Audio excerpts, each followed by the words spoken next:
Hi, I'm Jean Olabogan with the Missouri Department of Transportation. October 19th is Buckle Up Phone Down Challenge Day. We're encouraging each of you to take the challenge and put your phone down and buckle up every time you get in the car.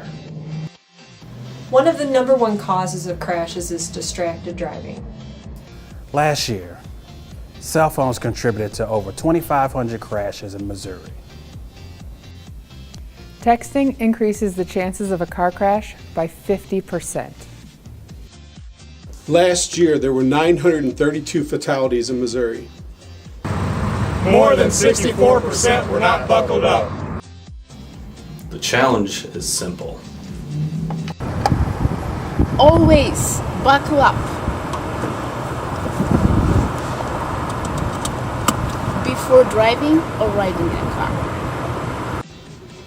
If you're the driver, just put the phone down. If you absolutely cannot wait, please pull over when it's safe to do so and then make your call. St. Louis traffic is challenging St. Louis design to put the phone down and buckle up when they get behind the wheel.